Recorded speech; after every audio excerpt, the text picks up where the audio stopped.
J'ai construit selon moi le meilleur set Lego de 2025, l'étoile de la mort UCS. Je vais vous expliquer pourquoi maintenant dans cette première review. Cette UCS comporte énormément de scènes emblématiques Star Wars. Le niveau de détail sur l'étoile de la mort est tout simplement fou.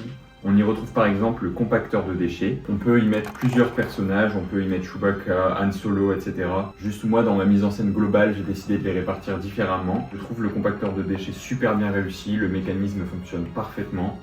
Si vous avez eu la chance d'avoir le GWP, je trouve que la scène avec le quai est très bien remplie parce qu'on peut y mettre plein de minifigs grâce au GWP. Comme on a 3 figurines en plus, c'est 3 figurines qu'on peut exposer avec les autres et donc faire un quai qui est un peu plus rempli, donc à la fois avec le deuxième vaisseau, mais aussi avec plus de mini-figurines. Il y a pas mal de couloirs, certains où on retrouve à la fois des gardes impériaux, d'autres où on va retrouver Chewbacca, Han Solo, qui sont en train de se battre avec des Stormtroopers. Enfin vraiment, il y a plein de petits couloirs différents, on a pu vraiment y remettre plein de petites mises en scène. Je trouve ça vraiment cool. Vraiment sympa parce qu'elles permettent vraiment de donner vie au set, en fait, ça relie toutes les pièces entre elles. On a aussi pas mal d'autres rêves cachés, par exemple ici une petite explosion de planète qu'on peut retourner grâce à un mécanisme. On a aussi une sorte de petite visio Teams de Dark Vador avec Palpatine dans sa salle de repos.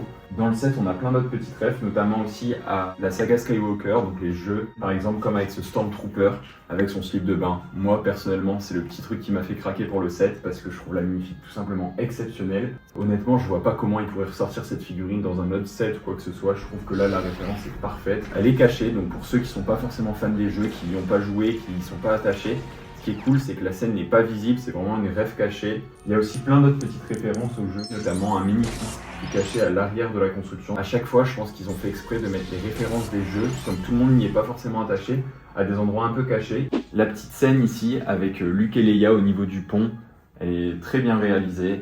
Les deux figurines sont faciles à exposer, ça tient plutôt bien. On peut bouger en plus la petite tige à laquelle ils se tiennent. Et le pont peut se déplier également. Donc comme on peut voir juste ici, le mécanisme fonctionne super bien, le pont est très cool. C'est même chose, plein de petits détails qu'ils y ont ajoutés et que je trouve vraiment sympa. Ça rend quelque chose de plus au set. On a aussi un petit présentoir avec la Death Star, les petites descriptions comme ils ont l'habitude de faire sur les UCS. Et on retrouve 2 mini-figurines qu'on peut soit décider de remettre dans le set pour inclure des figurines en plus. Moi c'est ce que je fais personnellement quand je l'arrange parce que je ne veux pas forcément avoir ce petit présentoir de visible. Ou soit on peut le laisser pour ceux qui préfèrent. Je tiens à souligner aussi le rayon de l'étoile de la mort, qui est assez gros pour le coup, et je le trouve très réussi. Seul petit défaut, c'est que les petites tiges vertes qu'on va mettre pour simuler le tir, en fait, sont un peu compliquées à mettre en place. Pour le coup, c'est un petit détail parmi tout le set, et visuellement, en fait, comme ça ne l'impacte pas, ça ne change rien, en fait, tout simplement. Mais du coup, toutes ces petites scénettes et références cachées, je trouve ça vraiment sympa. Le combat final prend plus de place que les autres pièces. Si on remarque bien sur la tenue globale du set, les pièces sont petites, mais celle du combat final est plus grande. Parce que selon les concepteurs du set, c'était une scène emblématique du film, donc ils ne voulaient pas la négliger parmi les autres. Donc ils lui ont laissé un peu plus de place pour mettre plein de mises en scène possibles, avec à la fois Palpatine, avec également Luke et Dark Vador, et les gardes aussi qui sont devant. On ajoute aussi une petite touche de couleur au set, donc je trouvais ça super cool. Et au final, avec tous ces petits mécanismes, je trouve que ce set, on pourrait presque le décrire comme un playset. Ici, pour le coup, on retrouve un niveau de détail qui est exceptionnel. Et c'est pour ça que je trouve que c'est de loin le meilleur UCS et de loin le meilleur set Lego de 2025. C'était un plaisir de vous faire cette review de l'étoile de la mort. Moi, je vous dis à l'année prochaine pour de nouvelles reviews.